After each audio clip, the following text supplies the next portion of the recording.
দর্শক, আজকের ভিডিওতে আমি আপনাদেরকে এমন দুইটি ব্যতিক্রম আঁকা বাঁকা উঁচু নিচু খাড়া পাহাড়ি রাস্তা দেখাবো, যে রাস্তাগুলো সত্যি অনেকটা অবাক করার মতো। যেমন এই রাস্তাটাকে দেখুন, একটু ভালোভাবে লক্ষ্য করে দেখুন, এত খাড়া একটা পাহাড়, চিকন একটা পাহাড়, পাহাড়ের উপরে রয়েছে একটা রাস্তা। আর এই রাস্তাটা কিন্তু সিঁড়ির রাস্তা, অর্থাৎ কোনো পাকা রাস্তা না, এটা সিঁড়ির রাস্তা। এখান দিয়ে শুধুমাত্র হেঁটে চলাচল করা যাবে, কোনো যানবাহন চলবে না।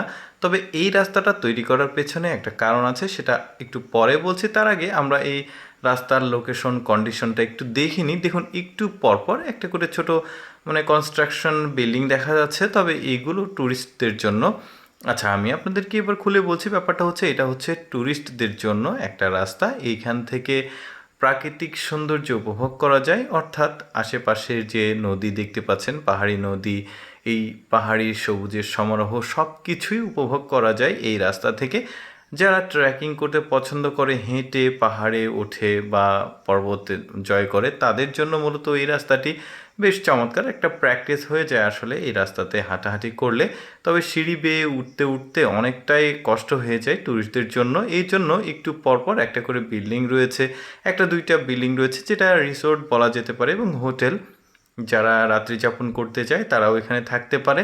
মূলত ট্যুরিস্টদের জন্য এই রাস্তাটাকে নির্মাণ করা হয়েছে, প্রাকৃতিক সৌন্দর্য উপভোগ করার জন্য। এই যে দেখতে পাচ্ছেন, ট্যুরিস্টরা হেঁটে যাচ্ছে। তবে সাইড দিয়ে একটা পাকা রাস্তা আছে, তবে ওইটা অনেকটা নিচে। যারা অর্ধেক রাস্তা হেঁটে এই প্রাকৃতিক সৌন্দর্য উপভোগ করতে যায়, তাদের জন্য নিচ দিক দিয়ে উঠে আসার একটা রাস্তা আছে, যেখানে অর্ধেক রাস্তা সে পায়ে হেঁটে ভেবে সিঁড়ি বেয়ে বেয়ে উপভোগ করতে পারে। এই মুহূর্তে দেখতে পাচ্ছেন পাশে একটা রাস্তা, তবে পুরোটা জুড়ে এই পাকা রাস্তাটা নেই, এটা শুধুমাত্র ঠিক মিডিল পর্যায়ে রয়েছে।